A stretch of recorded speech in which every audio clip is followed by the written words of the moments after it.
In this episode, we're looking into the life of the founder of Afrobeat, Fela Anikulapo-kuti. Now, who was he? Now, Fela Kuti was a man ahead of his time, the founder of one of the greatest musical genres ever created. Fela Kuti was a Nigerian musician, composer, and political activist who used his platform to speak up against corruption and injustice in the world. Known for creating the Afrobeat music genre, which combines traditional Nigerian music with elements of jazz, funk, and other global styles, Fela's music was both danceable and politically charged. He was a pioneer and a trailblazer, and his influence on music and activism continues to be felt today. Fela was a highly influential and important figure in the world of music. His songs and legacy continues to be studied and analyzed by scholars and researchers around the world. Now, he was such a force to be reckoned with that even several universities and organizations have continued to speak of his influence on music, including the use of his music as a platform for political and social activism. Now, a few of these universities are the African Studies Center at UCLA, which focuses on the study of Africa and the African diasporans, the Department of Music at Yale University, the School of Music at the University of Ghana, which focuses on the study of African music and its role in cultural and social life. And lastly, the Center for African Study at the University of Wisconsin, all of which have studied Fela and his unique style of music. Now, Fela's music was also used in a number of Western musical theater performances over the years. One well-known example is the musical show of Fela, which is a Broadway musical show that tells the story of the life of Fela and his music. Now, Fela the musical was first performed on Broadway in 2009 and has been performed in various cities around the world, including London, Paris, and Amsterdam. The musical act features Fela's music and explores the theme of political activism and social justice that was central to his work. Fela's music continues to be a source of inspiration and influence in the world. But despite the success of his musical achievements, Fela personally faced numerous challenges and setbacks throughout his entire life. He was arrested and beaten by the Nigerian government for his activism, and his effort to bring about change often met with resistance. But he remained undaunted, using his music and his message to inspire and empower the people of Nigeria and beyond. This is the story of a man who dared to dream, a man who challenged the status quo and confronted injustice dead on, a man who would become the legend that inspired a generation. This is the rise of the founder of Afrobeat.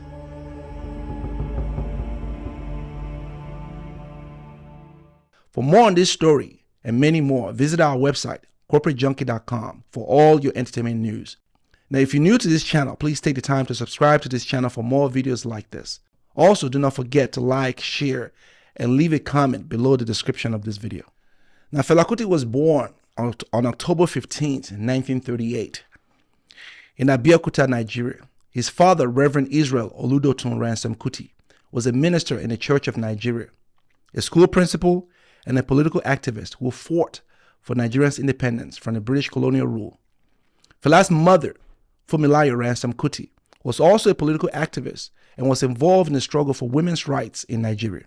Fela's parents were very influential in shaping his love for music and his commitment to social and political activism.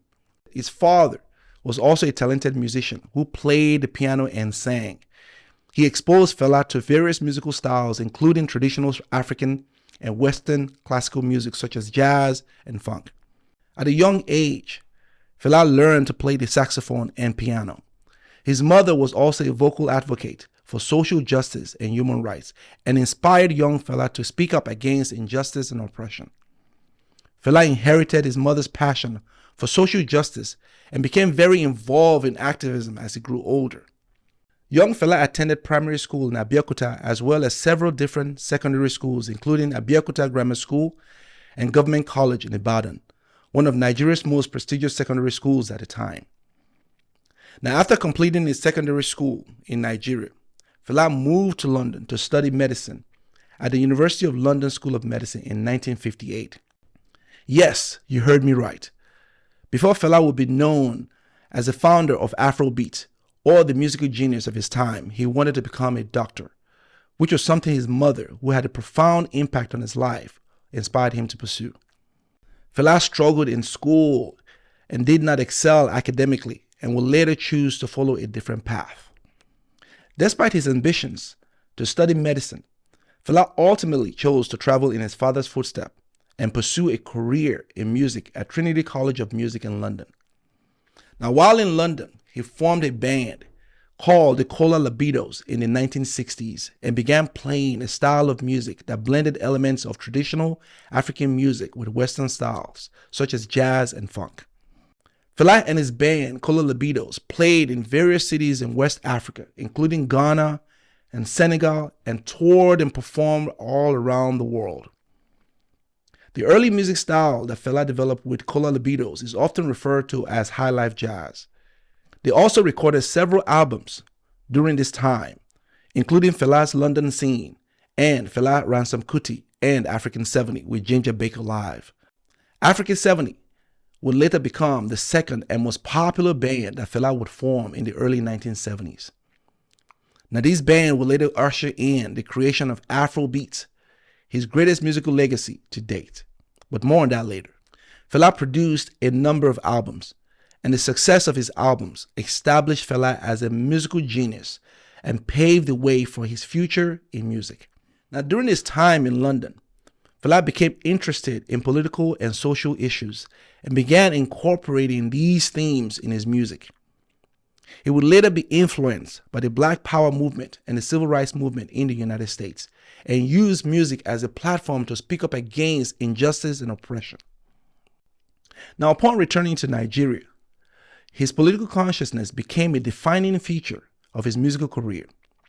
Fela's use of drum and percussions was central to his sound, and he often employed multiple drummers and percussionists to create a thick layered groove. The drums and percussions were often accompanied by a horn section featuring saxophones, trumpets, and trombones, playing melodic lines and counter rhythms that added to the complexity of the music. He mainly sang in his Yoruba language and sometimes in English, and his singing style was often characterized by its powerful, soulful delivery and political and social commentary. Now, Fela would often sing long, improvised verses that dealt with themes of political corruption, social injustice, and the struggle of everyday people. He also employed call and response style of singing, where the crowd would respond to his singing, which created a sense of community with his fans. His music would eventually evolve and incorporate more elements of political and social themes into his lyrics. Now, Fela was known to use his music to criticize the Nigerian military government, whose dictatorial practices at the time negatively impacted its citizens. He often performed in elaborate, flamboyant costumes and used his concert as a forum for political mockery to address the corruption and political injustice in Nigeria. His outspoken lyrics and often controversial political views made him a target of the political elites and high-ranking members of society. He was arrested and imprisoned several times, beaten, and faced harassment and intimidation from the Nigerian government throughout his entire career. It is even said that some of the health problems which he developed later on in his life resulted from the countless torture and abuse by the Nigerian authorities. In 1970, Fela Kuti established the Kalakuta Republic, which was a self-declared independent state located within the city of Lagos, Nigeria. The Kalakuta Republic was a commune that served as a home for Fela and his band members, as well as for other artists, political activists, and people who shared Fela's ideas. The Kalakuta Republic was also a space where Fela and his community could live and work outside of the constraints of the tradition of Nigerian society. They were able to express themselves freely and live according to their own values and beliefs. The commune was also a center for political and social activism, and it served as a symbol of resistance to the Nigerian government and the status quo. Fela used the Kalakuta Republic as a platform to criticize the Nigerian government and its leaders, and also used it to promote his music and political messages. Now, Fela's band rehearsed and performed at the commune and it also served as a record label and publishing company for Fela's music. Now, a few notable songs recorded there were Shakara, released in 1971, Lady, released in 1972, and Expensive Shit, released in 1975. However, the Nigerian government saw Kalakuta Republic as a threat and a challenge to the authorities, and they attempted to shut it down on multiple occasions. On February 18th, 1977, the Nigerian military conducted a violent raid on the compound, which resulted in the destruction of the building, the injury and arrest of several of its inhabitants, and the death of Fela's mother. This event became known as the Kalakuta Republic Massacre, and it was a major turning point in Fela's life and career, resulting in a further radicalization of his political and musical message.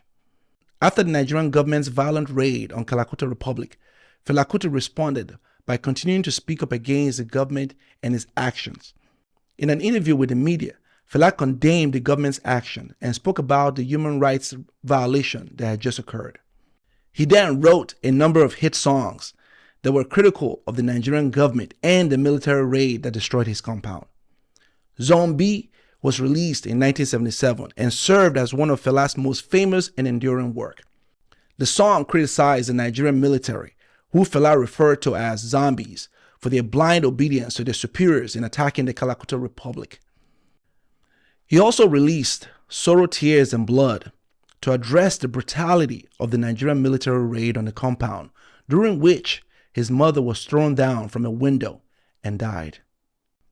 Fela then took legal actions in the attempt to hold the government accountable for the raid. He filed a suit against the government for the destruction of the Kalakuta Republic and the death of his mother and other members of the commune. However, the case was dismissed by the courts, and Fela was unable to gain justice through the legal system. The Kalakuta Republic, despite its end, remained an important symbol of Fela's vision and opposition to the Nigerian government and its policies. The commune and the tragedies that took place there long ago continue to be remembered and celebrated as a significant moment in Nigerians' history and in the struggle for freedom and self-determination. Now, a few years later, after the tragedy on his compound and the death of his mother, Fela decided to take a more proactive approach to political activism. He formed his own political party called Movement of the People, with the goal of challenging the government and working towards social change. Now, during Nigeria's presidential election in 1979, he attempted to run for presidency. However, the government banned him from running. Despite his efforts to champion change in the country, the government authorities continued to harass and persecute Fela and his band members, who were constantly monitored and intimidated. Now, nevertheless, Fela remained committed to his political beliefs and continued to use his music to speak up against the government and promote social change. The raid on the Kalakuta Republic and subsequent repression of Fela and his band members were a turning point in his life and career. It solidified his commitment to political activism and deepened his musical, social, and political message. Now, the incident also helped solidify his status in the world as a symbol of resistance to the Nigerian government and its policies. Now, a couple of years later, and in 1980, Fela will release a 24 minutes direct attack hit song called ITT, International Thief Thief, a bold and scathing attack on international leaders and prominent Nigerian figures whom Fela accused of exploiting Nigeria and its resources. Now, it is also noteworthy to point out that Fela did not just speak up against what was going on in Nigeria at the time, but the world. He spoke up in support of the civil rights struggle in the United States and condemned the evil against African Americans. Fela also spoke up against the system of apartheid in South Africa and advocated for the rights of Black South Africans while condemning the discrimination and persecution they faced under the apartheid system. Now, in particular, he was critical of the role of Western power in supporting and enabling the apartheid regime. Songs like Colonial Mentality were masterpieces used to point out European corruption and the role of Western power in supporting corrupt regimes in Africa. Now, while Fela was advocating for the freedom and elevation of his people, he struggled in his personal life. He faced a lot of financial problems. Now, you would think a man who was as influential as Fela was, with successful songs and albums under his belt, would financially be set for life.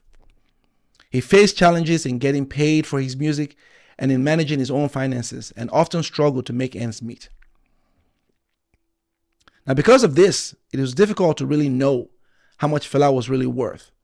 Many of his fans would say that he was worth millions and attribute his wealth to his impact on music, which paved the way for many great artists to use his Afrobeat legacy in genres like Afrobeats and hip-hop.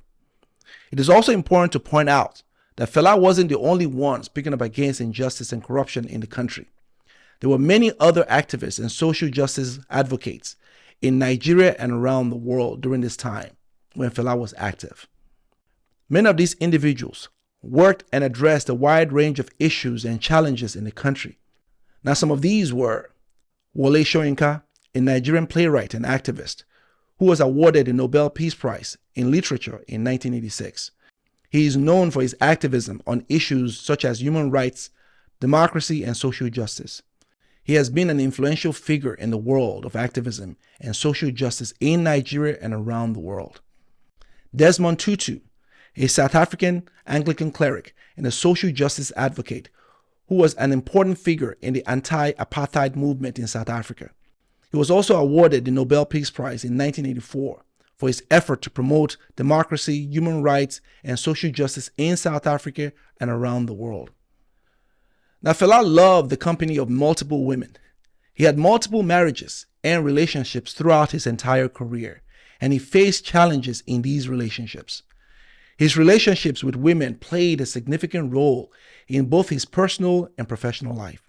Now, some of the women who were significant figures in his early life included Remile Con Taylor, Fela's first wife, whom he married in 1958. Now, Taylor was a singer and a dancer who performed with Fela's band, the Kola Libidos. Sandra Isidore, a Black Panther activist, whom Fela met in California during a 10-month U.S. tour with his band, Kola Libido, in 1969. Now, Sandra introduced Fela to the writings of Malcolm X, Angela Davis, Stokely Carmichael, Hewitt Newton, and other revolutionary thinkers. Fela credits her with helping to inspire his philosophy in Blackism, Fela told the New York Times. It isn't confirmed if he and Sandra were ever married. Funmilayo Ransome Kuti, Fela's mother, was a member of Women's Percussion Ensemble and a political activist. She was a significant influence on Fela's music and social activism. Now, in addition to these women, Fela had many other girlfriends and relationships throughout his entire life. It is difficult to determine an exact number, as he had multiple wives and girlfriends, and it's not even clear how many children he had with each of them. Now, some sources estimate that he had as many as 50 children, while others put the number as close to 30. Now, some of the known children of Fela are Fela Kuti, who is a successful musician in his own right, and has followed in his father's footsteps in continuing to perform and record Afrobeat music. Seun Kuti, who is also a musician, Yeni, and Fela Kuti, all of whom have all been involved in their father's music and activism. Now, Fela Kuti's band, Kola Libidos, was primarily based in Nigeria and played at various venues and events within the country.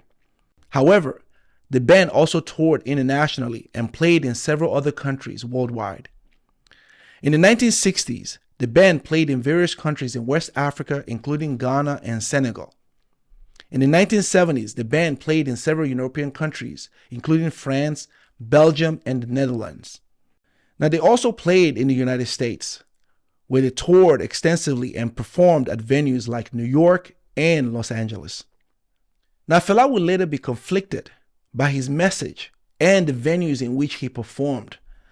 Now, because of his stance on racism and corruption, Fela wanted to move his music away from international audiences and at the pleasure of European entertainment. He would later share his conviction with a few close friends. One of such individuals was Ibo Taylor, a popular Ghanaian guitarist who was close to Fela and with whom Fela shared some of his vision for a new musical genre. So he began working towards creating a new music genre that represented both Africa and the voice of his people. Now, this music genre would not have Western influence like what he had come to know and produced. Now, to help bring forth this new creation, Fela put together a new band called Africa 70 in the 1970s. Africa 70 was a large ensemble that typically consisted of more than 20 musicians and dancers, and it was known for its energetic and powerful performances. Now, some of the members of Africa 70 included Tony Allen, who was a drummer and was a key member on the band. He played on many of Fela's most famous recordings and is considered as one of the pioneers of Afrobeat music genre. Lekan Animashan was a saxophonist and florist who played with Africa 70. He was also a member of the band for many years and played on a number of Fela's most famous recordings. J.K. Brema was a guitarist on the band for many years. And last but not least, Fela's own very son, Fela Kuti, was also a member of Africa 70 for many years. Africa 70 was known for its powerful and energetic performances, and it played a key role in the founding and popularity of the Afrobeat genre in his home country, Nigeria. Now, Afrobeat would become Fela's crowning achievement and musical legacy, a musical genre that would later inspire the birth of Afrobeats, a modern musical genre rooted in Afrobeats and influenced by hip-hop, pop, and electronic dance music. It was developed in Lagos, Nigeria, and later adopted by artists in Ghana, Kenya, and Cameroon. Modern Afrobeats is characterized by the heavy use of electronic music production techniques and reliance on synthesizers and other electronic instruments. Fela was such a larger-than-life figure with his style of music that other artists and celebrities in his time and after spoke about his musical genius and impact on the world. Paul McCartney. Fela was a great musician. His rhythms were amazing and he had a powerful message. Angelique Kidjo. Fela's music was revolutionary. He used it as a weapon to fight for the rights of the oppressed. He was a voice for the voiceless. Tony Allen. Fela's music was not just entertainment, it was a movement. He gave a voice to the voiceless through his music. P. Diddy. Fela was one of the greatest musicians and political figures of all time. He inspired so many people with his music and message. Erykah Badu. Fela was a genius and visionary. He changed the face of music in Africa, and his influence can still be heard all over the world today. Questlove. Fela was the James Brown of Africa. He was a revolutionary who used his music as a weapon against oppression. Now, Fela was at the height of his career, entertaining audiences and spreading his message of social justice throughout his music. But behind the scenes, something was wrong. The artist was struggling with a health crisis that would ultimately cost him his life. Now, Fela had been diagnosed with HIV, and his health was deteriorating rapidly. Now, it isn't clear how Fela contracted HIV, which would later develop into AIDS. Now, Fela was a controversial and rebellious figure who lived an unconventional lifestyle, and it is possible that he may have contracted the virus through a high-risk sexual behavior or drug use. Now, he was in and out of hospitals, struggling with the illness, and it became clear that his days were numbered. Now, Fela bravely spoke publicly about his illness, using his platform to raise awareness about the disease and to remind his fans that despite his illness, he was still committed to his music and to the fight for social justice. Despite his illness, Fela's spirit remained unbroken. He continued to compose music and perform as long as he could, but in the end, it was clear that the disease was taking its toll. On August 2nd, 1997, Fela Kuti passed away, leaving behind a legacy of music and activism that continues to inspire new generations today. The life and legacy of Fela Kuti, the Nigerian musician who is credited with creating the Afrobeat music genre, continues to be felt around the world and long after his passing. Now, Fela's music, his message of social justice, and his courage in the face of illness have left a lasting impact on those who were fortunate enough to know him or have been impacted by his work. Fela's music continues to be celebrated and enjoyed by fans of all ages worldwide, as his work has an enduring appeal and continues to resonate with new generations. In Lagos, Nigeria, The memory of Fela is kept alive by the New Africa Shrine, a venue where his music is performed and celebrated by generations who never had the opportunity to see him live. Fela's life and legacy are marked by remarkable resilience and a deep commitment to using his platform for the betterment of society. His willingness to speak out against injustice and commitment to his art and his bravery in the face of illness serve as a reminder of the power of one individual to make a difference. Thank you for watching.